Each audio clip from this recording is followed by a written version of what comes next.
ಸಂದರ್ಶನದಲ್ಲಿ ನಮ್ಮ ಜೊತೆಲಿದ್ದಾರೆ ಬೀದರ್ ಜಿಲ್ಲೆ ಹುಮ್ನಾಬಾದ್ ತಾಲೂಕು ವಿಧಾನಸಭಾ ಮತಕ್ಷೇತ್ರದ ಮುಂಬರುವ 2023 ವಿಧಾನಸಭಾ ಚುನಾವಣೆ ಜಾತ್ಯತೀತ ಜನತಾದಳ ಶಾಸಕ ಸ್ಥಾನ ಪ್ರಬಲ ಆಕಾಂಕ್ಷಿ ಹಾಗೂ ಸತತ 4 ಬಾರಿ ಪೂರಸಭೆ ಸದಸ್ಯರು ಹುಮ್ನಾಬಾದ್ ಹಾಗೂ 2 ಬಾರಿ ಮಾಜಿ ಸ್ಥಾಯಿ ಸಮಿತಿ ಅಧ್ಯಕ್ಷರು ಹಾಗೂ ಜಾತ್ಯತೀತ ಜನತಾದಳ ಜಿಲ್ಲಾ ಹಿಂದುಳಿದ ವರ್ಗ ಮಾಜಿ ಜಿಲ್ಲಾ ಅಧ್ಯಕ್ಷರು ಹಾಗೂ ನಿರಂತರ 28 ವರ್ಷಗಳಿಂದ ಜನರ ಸೇವೆ ಜನಾರ್ದನ ಸೇವೆ ಎಂದು ಅರಿತು ತಮ್ಮನ್ನು ತಾವು ಸಮಾಜ ಸೇವೆಯಲ್ಲಿ ತೊಡಗಿಸಿಕೊಂಡು ಬಂದಿರತಕ್ಕಂತ ಈ ಭಾಗದ ಪ್ರಮುಖ ಸಮಾಜ ಸೇವಕರು ಶ್ರೀಮಾನ್ಯ ಅಬ್ದುಲ್ ರೆಹಮಾನ್ ಉರ್ಫ್ ಗೋರೆ ಸಾಬ್ ನಮ್ಮ ಉಪಸ್ಥಿತಿಯಲ್ಲಿದ್ದಾರೆ. ಇವರಿಗೆ ನಮ್ಮ ನ್ಯಾಷನಲ್ ಪಾಲಿಟಿಕ್ಸ್ ಆನ್ಲೈನ್ ಸೋಷಿಯಲ್ ಮೀಡಿಯಾದ ಪರವಾಗಿ ಹಾರ್ದಿಕ ಸ್ವಾಗತ ಸರ್. ನಮಸ್ಕಾರ.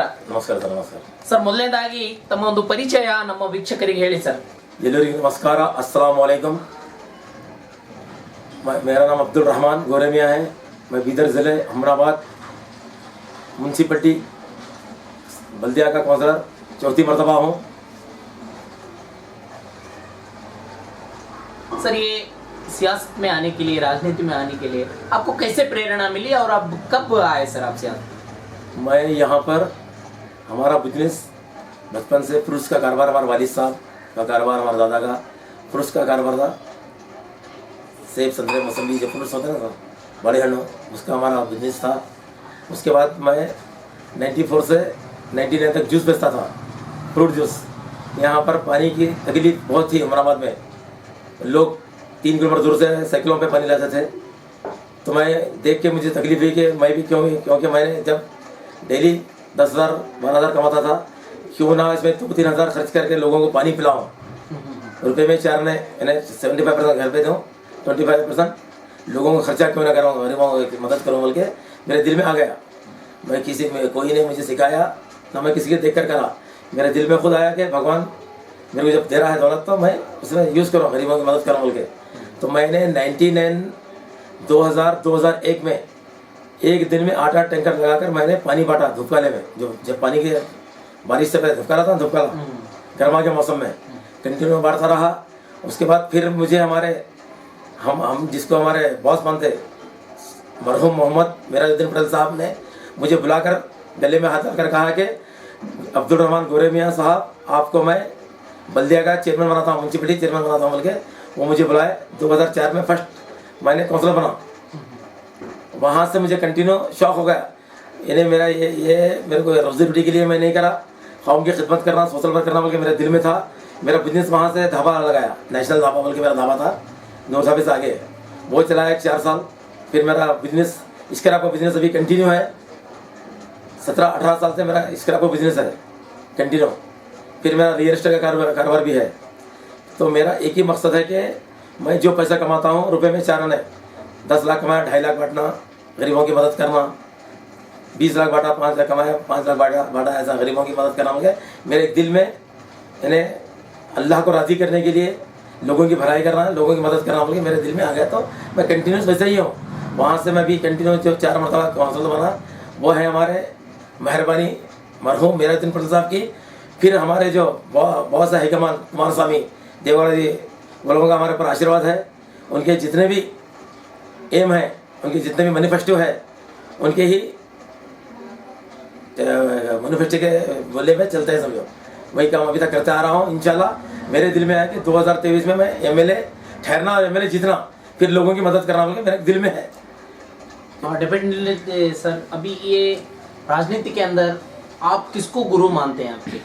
हमारे राजनीति के अंदर मुझे जो पहले फर्स्ट रेफरेंस देता हूँ कि प्रोफेसर हमारे मरहूम मेराजुद्दीन पटेल साहब जो मुझे बुलाकर उन्होंने लीडर बनवाया.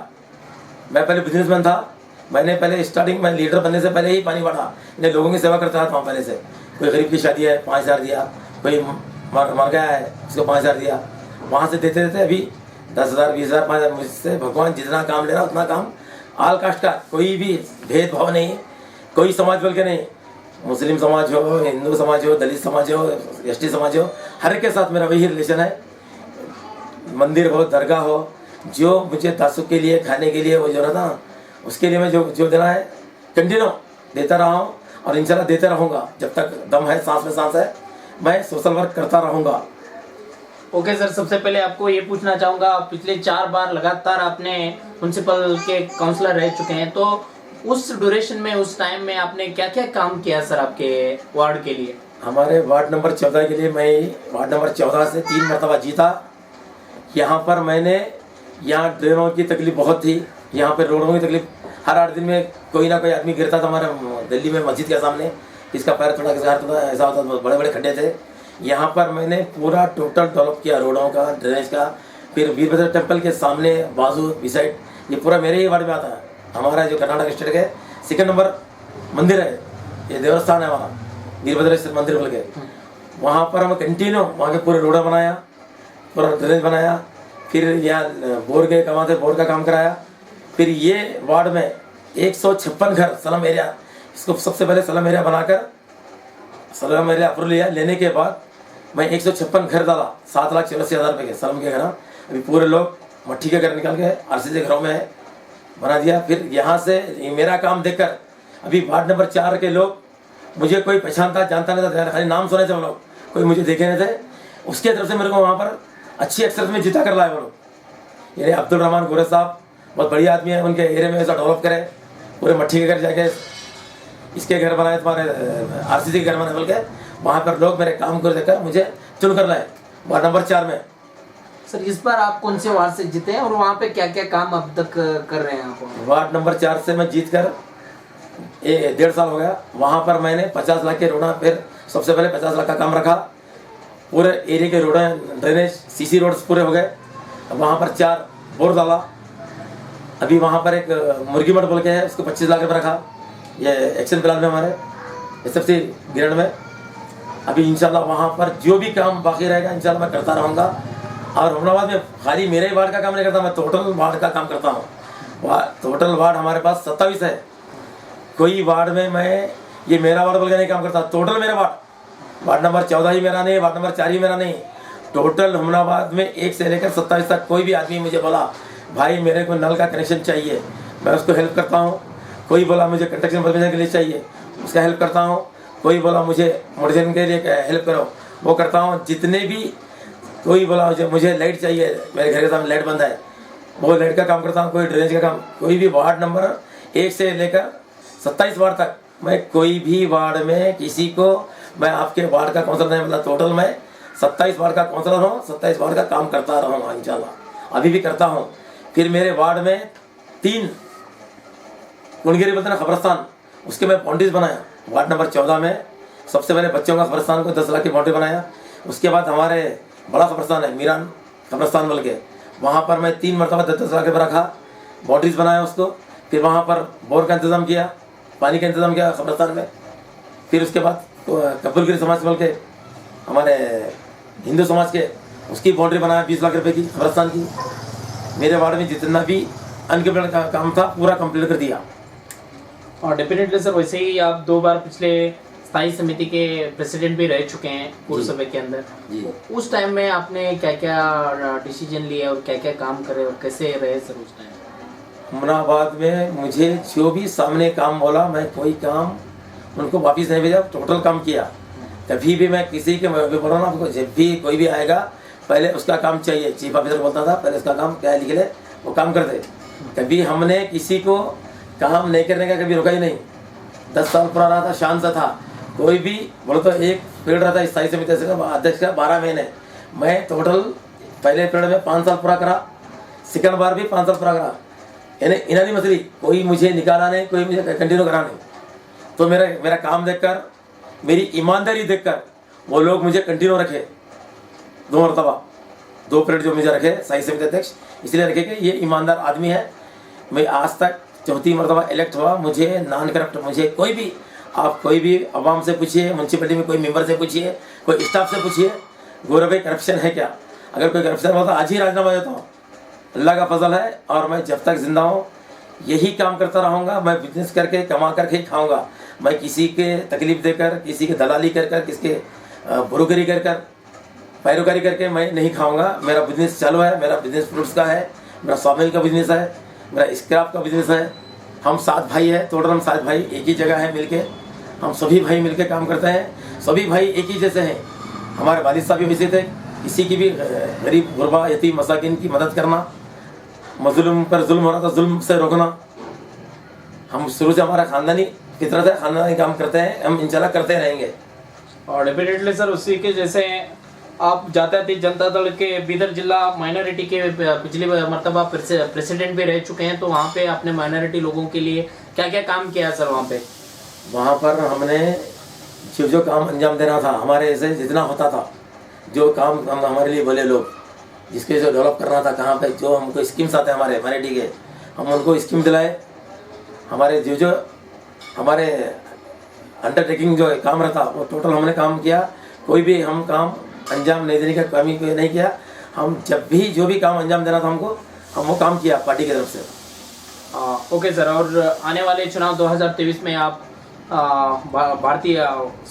जातीय जनता दल के जनता दल से आप एमएलए के लिए लड़ना चाह रहे हैं, तो सर क्या इरादा लेके आ रहे हैं और क्या आप क्या डेवलपमेंट लाना है आपको, क्या करना है आपको? बूथ वाइज जाऊँगा, खेड़ा खेड़ा जाऊँगा, गांव गांव जाऊँगा, विलेजेस जाऊँगा, देहात जाऊँगा।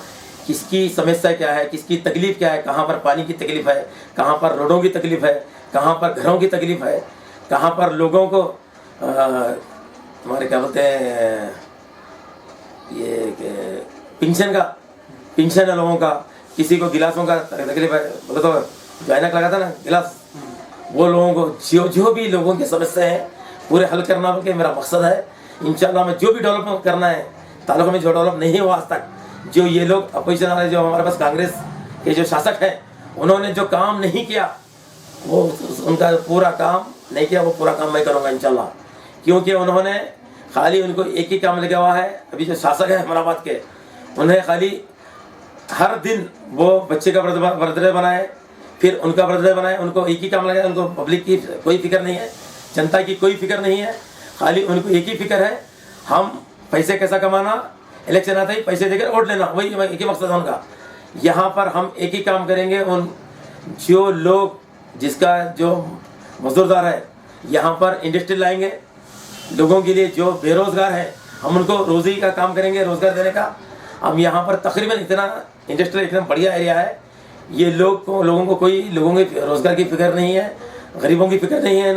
इनको खाली अपना कारों में फिरना, पीने में फिरना, फिर खाली ऐश करना, एंजॉय करना, बल्कि उनका एक ही मकसद है, इलेक्शन आता है पैसे देकर और खरीदना। अभी हमारा काम इंशाल्लाह, हम यहाँ पर कौन से कॉलेजेस नहीं है, हम वो कॉलेजेस लाएंगे, कौन से स्किल्स नहीं है हम वो लाएंगे, बच्चों को तालीम देंगे। फिर जो लोगों रोजगार हैं, बेरोजगार हैं, उनको हम रोजगार देने का काम करेंगे। जो इंडस्ट्री चाहिए यहाँ पर कम से कम 10,000 लोग काम करना, वैसा हमारा मकसद है। इंशाल्लाह हम पूरा काम करेंगे। ओके सर, उसी के जैसे जो हुमनाबाद तालुक के अंदर जितने भी किसान वर्ग हैं, वो उनकी समस्या क्या है आप जान चुके हैं, आपको मालूम है, और किसानों के लिए क्या आपकी सोच है सर? किसानों के लिए, किसानों को इतनी तकलीफ है हमारे पास। हमारे कुमार स्वामी साहब जब सीएम थे, जब उन्होंने यहाँ के किसानों की तकलीफ देखकर बीदर ज़िले के 19,000 करोड़ रुपए उनको साला मन्ना माफ़ किया, उन्होंने कर्जा माफ़ किया उनका। साथ ही हमारे बंडप्पा साहब बहुत फिक्र करके वहाँ से लाके उन्होंने हमारे ज़िले के मेन हमारे हैदराबाद कर्नाटक के लीडर हमारे बंडप्पा कासिमपुर साहब भी बहुत मेहनत किए, यहाँ पर बीदर ज़िले के अंदर 19,000 करोड़ रुपए माफ़ किए। फिर हमारे HD देवेगौड़ा साहब को इतनी फिक्र है, उन्होंने एक प्रोग्राम इब्तिदा किया, वो प्रोग्राम का नाम है जनता जलाधारे। बीदर डिस्ट्रिक्ट से लेकर पूरा बेंगलुरु तक उन्होंने रथ यात्रा किए। उसमें हमने बहुत मेहनत की, यहाँ के किसानों पे जाके किसानों के पास हमने पूछा, इतने समझते हैं वो लोगों को पानी की तकलीफ है, वो लोगों को बोरों की तकलीफ है उनको, फिर किसानों को खाने पीने के लिए यहाँ पर पहले तो उगता नहीं, पानी की तकलीफ। तो हमारे देवगौड़ा साहब ने, कुमार स्वामी साहब ने एक नया स्कीम निकाले जनता जलाधारे का। 54 नदियों का पानी जमा करके डैम बनाना, डैम से ये लोगों को, खेतों वालों को, इन्हें रैतों को, किसानों को पानी पहुँचे, फिर पीने के लिए लोगों तक पानी पहुँचे। उन्होंने नई स्कीम ईजाद किया ताकि हमारा पानी, पूरा नदियों का पानी उनके खेतों तक पहुँचे, फिर काश्तकार अच्छा हो जाए, किसान डेवलप हो जाए। उनकी फिक्र, कोई अगर कर्नाटक में फिक्र करने वाला है किसानों की, वो है HD देवगौड़ा साहब हमारे, फिर माननीय HD कुमार स्वामी साहब, और उसके साथ ही साथ हमारे हैदराबाद कर्नाटक के बीदर डिस्ट्रिक्ट के बंडेप्पा कासिमपुर साहब, उनसे हटके कोई किसी को फिक्र नहीं, कोई लीडर को हमारे कर्नाटक में क्या भी करना, किसानों की फिक्र करने वाले खाली एक ही पार्टी है, वो है Janata Dal. Definitely sir. Sir अब एजुकेशन के बारे में आपकी क्या राय है और क्या सोचा है एजुकेशन के बारे में? पूरे तालुक के अंदर क्या क्या डेवलपमेंट करना चाहते हैं आने वाले दिनों में? और अगर आपको पार्टी ने कोई मौका दिया, अगर लोगों ने मौका दिया, आप एमएलए साहब बन गए, तो क्या करना चाह रहे हैं एजुकेशन के बारे में? सबसे पहले साहब यहाँ पर इंशाल्लाह मुझे पब्लिक ने, जनता मुझे आशीर्वाद करा, जनता हमें दुआ दी तो जीत कर हम आए। इंशाल्लाह सबसे पहले मैं यहाँ पर बच्चों के लिए, तालीम के लिए, एजुकेशन के लिए बच्चों को सबसे पहले जहाँ जहाँ पर जो देहातों में स्कूल्स नहीं है, जहाँ जहाँ पर जो आईटी कॉलेज है, इंजीनियरिंग कॉलेज लाऊंगा सबसे पहले अहमदाबाद में इंशाल्लाह।